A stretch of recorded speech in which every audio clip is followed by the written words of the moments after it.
This is an introductory lesson on types of nouns. If you are a beginner English language learner, this lesson is for you. Well, how many types of nouns exist in English grammar?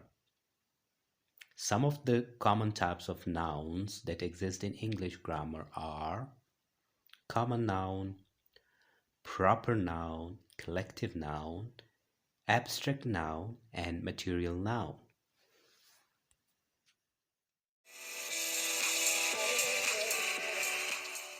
Common noun.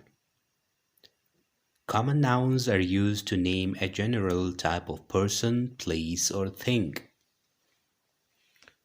Unlike proper nouns, they are not used to identify specific people, places, or objects. Common nouns are not capitalized unless they appear at the beginning of a sentence. Examples: the food was delicious. I'm going to market with my friend. The boys have won their match. The car is parked in the parking area.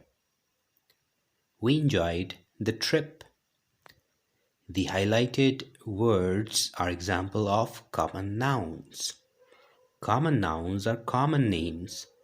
They don't refer a specific person, place, or thing.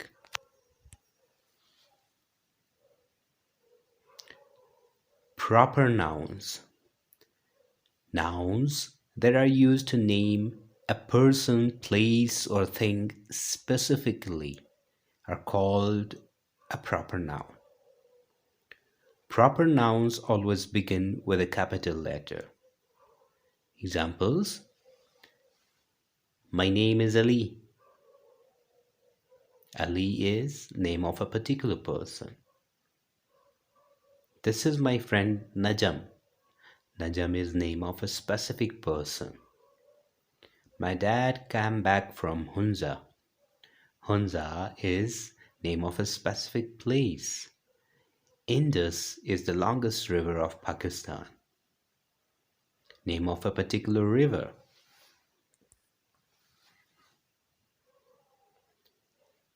Collective noun.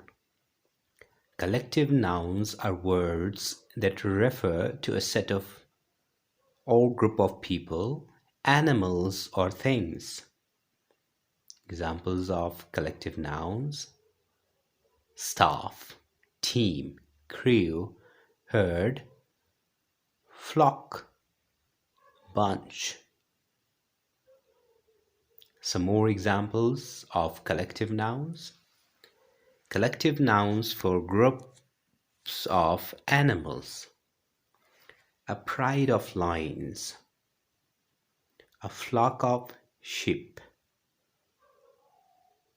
a swarm of bees, a herd of elephants. Collective nouns for groups of people: a band of musicians, a board of directors, a crew of sailors, a company of actors.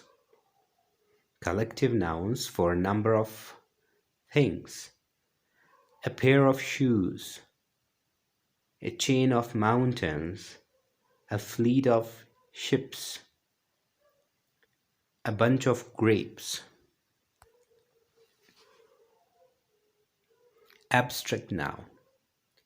Abstract nouns are nouns that have no physical existence and are not concrete. They refer to ideas, emotions, or concepts, so you cannot see, touch, hear, smell, or taste something that is an abstract noun. Many abstract nouns are uncountable. Examples: love, time, happiness, bravery, creativity, justice, freedom, speed. Some examples: love is in the air. Love is an abstract noun. We can't touch it, we can't taste it, we can't smell it, but only we can feel it. We are running short of time. Time is an abstract noun.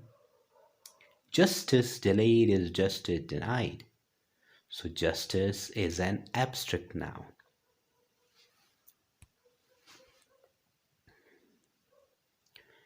Material noun. Material noun is further divided or categorized into countable and uncountable nouns.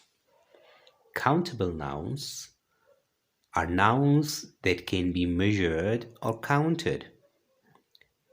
They have a singular and a plural form and can be used with a number. Sometimes countable nouns are called count nouns. Examples: car, desk, cup, house, bike, eye, butterfly. Now these are nouns that could be counted. Uncountable nouns. Uncountable nouns are nouns that cannot be counted or measured. These are sometimes called mass nouns. Uncountable nouns often refer to substances such as paper, wood, plastic, liquids such as milk, oil, juice, gases, air, oxygen, abstract ideas, happiness, time, information. Some more examples of uncountable nouns. Water. Water is not countable. Coffee, cheese, sand, furniture, skin, wool, gold. Alright, so these are all considered as uncountable nouns. Now, before I conclude today's lesson, I've got a question for you. What is the reason behind the uncountable nouns? Why rice is uncountable? Is there any particular reason for rice being considered uncountable? Why is sugar uncountable? Is there any particular reason? If you do know, then mention it in the comment section. Thank you. Bye for now.